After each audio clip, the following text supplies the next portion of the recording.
Red టీవీలో మీ వ్యాపార ప్రకటనల కోసం ఈ నంబర్ ని సంప్రదించండి 6281747728. Hi viewers, welcome to our channel. ప్రస్తుతం మనతో పాటు సీనియర్ జర్నలిస్ట్ దామ బాలా సన్న వారితో మాట్లాడదాం. నమస్కారం సార్. సార్, ఆస్ట్రేలియాలో ఒక హైదరాబాద్ అమ్మాయి హత్య జరిగింది సార్. సో అక్కడికక్కడే చనిపోవడం జరిగింది. అసలు ఎవరు చంపారు, దీనికి గల రీజన్స్ ఏంటి?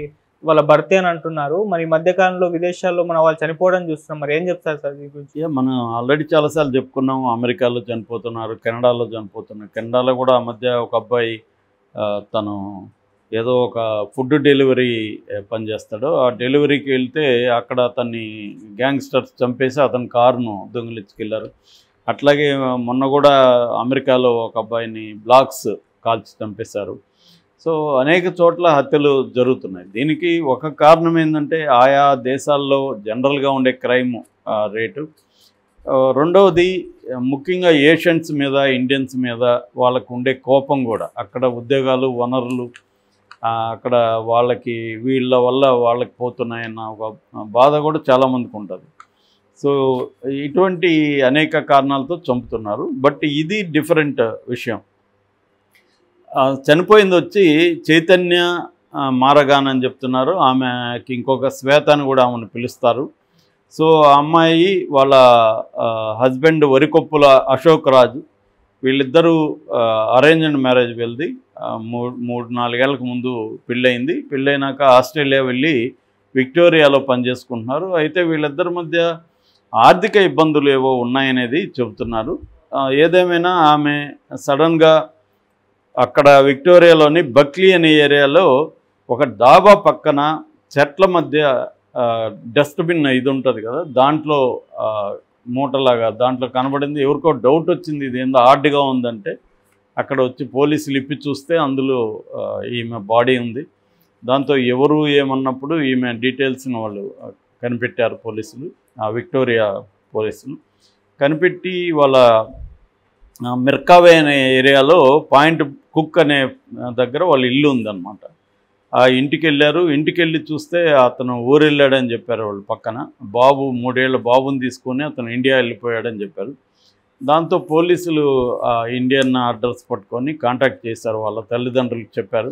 వాళ్ళ తల్లిదండ్రులేమో ఇతనే చంపేసి వచ్చేసి ఉంటాడు అనేది ఎక్స్ప్రెస్ చేశారు. వాళ్ళు వచ్చి ఇక్కడ ఏఎస్ రావు నగర్లో ఉంటారు, హైదరాబాద్లో. సో అక్కడ ఈ లోపల అతను అశోక్ రాజ్ అని అతను హైదరాబాద్ వచ్చి వాళ్ళ ఈ అమ్మాయి వాళ్ళ ఇంట్లో ఈ అబ్బాయిని, బాబుని అప్పగించేసి 3 ఏళ్ల బాబుని మళ్ళీ ఇమీడియట్గా ఆస్ట్రేలియా వెళ్ళిపోయారు. ఈ లోపల విక్టోరియా పోలీసులు అతన్ని అరెస్ట్ చేశారు. అరెస్ట్ చేస్తే అతను వాళ్ళ దగ్గర కన్ఫెస్ అయ్యాడని చెప్తున్నాడు, నేనే చంపానని. దానికి సంబంధించి వాళ్ళు డీటెయిల్స్ కోసం ఆమె బ్లడ్ అవంతా కూడా దీనికి పంపించారు ఫోరెన్సిక్కి. సో అవి రావాల్సి ఉంది. సో ఇతను ఇక్కడ కూడా ఉప్పల్ ఎమ్మెల్యే బండారి లక్ష్మారెడ్డి వీళ్ళని పరామర్శించాడు. ఇప్పుడు ఆ డెడ్ బాడీని హైదరాబాద్ తీసుకురావడానికి కిషన్ రెడ్డి ద్వారా నేను ట్రై చేస్తున్నానని చెప్తున్నాడు. సో ఇది మేజర్ ఛాలెంజ్, డెడ్ బాడీని తేవడం విదేశాల్లో చనిపోయినప్పుడు. ఎందుకంటే మనం వ్యక్తులుగా అంత ఖర్చు పెట్టుకొని, చాలా ఖర్చు అవుతుంది డెడ్ బాడీని తీసుకురావడానికి. అంత ఖర్చు పెట్టుకొని ఎవరు కూడా తీసుకురాలేరు. సో అందుకని అది గవర్నమెంట్సే చేయగలవా పని. సో అందుకని వీళ్ళు అది కూడా కేంద్ర ప్రభుత్వం పూనుకుంటే కానీ అవ్వదు. మరి ఎప్పుడు అవుతుంది ఏంటి అనేది చూడాలి. సో ఇక్కడ ప్రధానంగా ఇప్పటివరకు అంటే ఇంకా దీంట్లో డీటెయిల్స్ రావాల్సి ఉంది. కానీ ప్రధానంగా వాళ్ళ ఇంట్లో వాళ్ళ అమ్మాయి వాళ్ళ శ్వేత వాళ్ళ ఇంట్లో వాళ్ళు చెప్పేది ఏంటంటే ఇతను ముందు నుంచి కూడా కొంత వేధిస్తూ ఉండేవాడు, డబ్బులు సరిపోవట్లేదని. అంటే చాలాసార్లు ఏముందంటే ఆస్ట్రేలియాలోనూ అమెరికాలోనూ పనిచేస్తున్నారు అనేది ఇక్కడ ఆడపిల్లల తల్లిదండ్రులు పెద్దగా ఎక్కువ విచారించకుండా కొంత తొందరపాటుతనంతో కూడా చేయడం ఉంటుంది.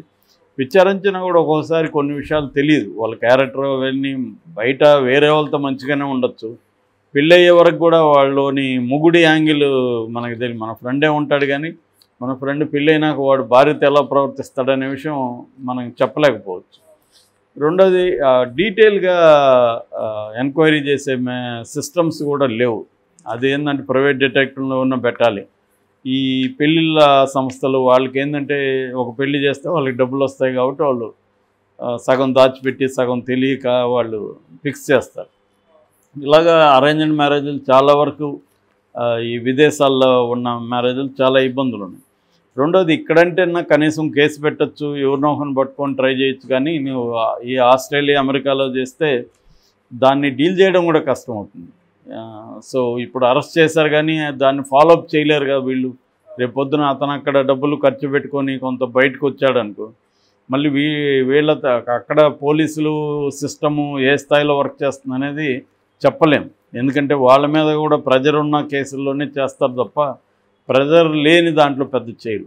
అక్కడ ఇప్పుడు తెలుగు కమ్యూనిటీ ఇట్లాంటి విషయాల్లో ఎంత ఇన్వాల్వ్ అవుతుంది అనేది కూడా డౌటే. ఎందుకంటే వాళ్ళు అన్నీ పరిశీలించి ఏదైనా వీళ్ళకి న్యాయం జరగాలనుకుని ఒకవైపు అయ్యే ఛాన్స్ ఉంటుంది, కానీ ఇప్పుడు అతనికి కూడా అక్కడ ఎక్కువ పరిచయాలు ఉంటాయి. పరిచయాలు ఉన్నప్పుడు అతను కూడా ఇన్ఫ్లుయెన్స్ చేయగలరు తెలుగు కమ్యూనిటీలో కూడా. సో యాక్చువల్గా ఏంటంటే 2 రోజుల ముందే ఇంకొక అమ్మాయి ఉజ్వల అనే హైదరాబాద్ అమ్మాయి కూడా ఆస్ట్రేలియాలోనే చనిపోయింది. కాకపోతే అమ్మాయి చనిపోయింది యాక్సిడెంటు.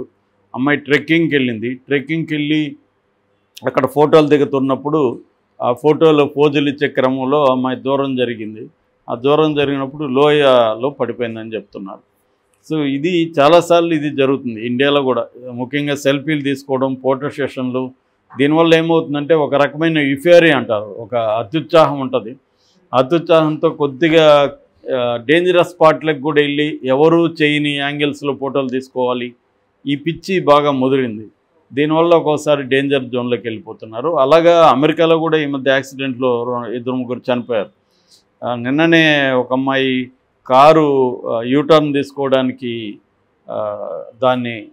అది ఆటోమేటిక్ కార్లు వచ్చాయి కదా, ఇప్పుడు ఆటోమేటిక్లో యూటర్న్ పెట్టాల్సిన బదులు బ్యాక్ పెట్టేసింది. బ్యాక్ పెట్టేసరికి అది బ్యాక్ స్పీడ్గా వెళ్ళి ఒక నది కాదు, పెద్ద గుంట పాండులో అది పడిపోయింది. దాంతో అమ్మాయి చనిపోయింది. సో ఇలాంటి యాక్సిడెంట్లు అక్కడ జరుగుతున్నాయి చాలా. మొన్ననే వాళ్ళు గది వేడి కావడానికి ఇది పెట్టారు, దాంతో కార్బన్ మొనాక్సైడ్ రిలీజ్ అయింది. కార్బన్ మొనాక్సైడ్ స్మెల్ ఉండదు. సో ఆ స్మెల్ లేదు కాబట్టి వీళ్ళు పీల్చుకున్నారు హాయిగా. పీల్చుకొని వీళ్ళిద్దరూ పడుకొని ఉన్న వాళ్ళు ఇద్దరు చనిపోయారు, ఫ్రెండ్స్. సో ఇలాంటి ప్రమాదాలు కూడా ఈ మధ్య మన విద్యార్థులకి అక్కడ ఎక్కువ జరుగుతున్నాయి. ఏదేమైనా కొంత అమెరికాలో కానీ, కెనడా కానీ, లేకపోతే యూరోప్లో కానీ, ఆస్ట్రేలియా కానీ ఇలాంటి దేశాల్లో వెళ్ళినప్పుడు అక్కడ సేఫ్టీ ఎలా ఉంటుంది, సెక్యూరిటీ ఎలా ఉంటుంది, ఇవన్నీ కూడా చూసుకొని పంపించాలి. కానీ పేరెంట్స్ ఎలా ఉందంటే ఏదో ఒక రకంగా పంపించాలని పంపిస్తున్నారు. అది ఇల్లీగల్ ఇమిగ్రెంట్ సమస్య కూడా బాగా పెద్దదైంది. మనం అనేకసార్లు చెప్పుకున్నాం.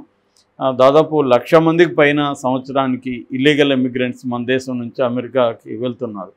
ఇవాళ ఇప్పుడు అమెరికాలో కూడా ఎలక్షన్ జరగబోతుంది. ఎలక్షన్లో ప్రధానమైన 3 అంశాల్లో ఇదొకటి, border issue and illegal immigrant issue కూడా ప్రధానంగా ఉంది. ఆయన ట్రంప్గా మన బైడెన్కి మధ్య చర్చించే విషయాల్లో ఇది కూడా బలంగా ఉందన్నమాట. అంటే బార్డర్లో నుంచి ఎక్కువ మంది వచ్చేస్తున్నారు. సో దాన్ని ఆపలేకపోతున్నాడు బైడెన్ ప్రభుత్వం అనేది. ట్రంప్ బలంగా దాన్ని తీసుకెళ్తున్నాడు. ఎందుకంటే అది పెద్ద ఇష్యూ వాళ్ళకి. ఇప్పుడు లీగల్గా వెళ్ళి మనం జాబ్ చేస్తే ఒక రకమైన సమస్య వాళ్ళకి. ఇల్లీగల్గా వెళ్ళినప్పుడు ఏమవుతుందంటే ఎక్కువ వాళ్ళు శాలరీస్ మినిమం వేజెస్ ఇవ్వాల్సిన లేదు, ఇన్సూరెన్స్లు అప్లై కాదు, హెల్త్ ఇన్సూరెన్స్ ఇవన్నీ వాళ్ళకి ఇవ్వకుండానే జాబ్స్ ఇచ్చేసుకోవచ్చు. అందువల్ల అక్కడ ఉన్న చాలా వ్యాపారస్తులకి అది మంచిది. కానీ అక్కడ ఉన్న అమెరికన్ సిటిజన్స్ ఎవరైతే ఉంటారో, అంటే వాళ్ళు నేటివ్ అక్కడ అమెరికాలో ఉండి మనవాళ్ళు కూడా పోయి సిటిజన్స్ చాలామంది ఉంటారు, అది కాదు.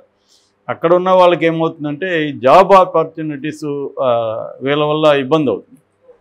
వాళ్ళకి ఏంటంటే ఖచ్చితంగా వాళ్ళకి లీగల్గా రావాల్సినవన్నీ అమలు చేయాల్సి ఉంటుంది. అందుకని వాళ్ళ బదులు వీళ్ళని ప్రిపేర్ చేస్తారు. వీళ్ళైతే ఏం అడగకుండా చేస్తున్నారు. రెండోది మనవాళ్ళు ఒక్కొక్కరే 2-3 ఉద్యోగాలు చేయడం కూడా అక్కడ చేస్తున్నారు మేనేజ్ చేసి.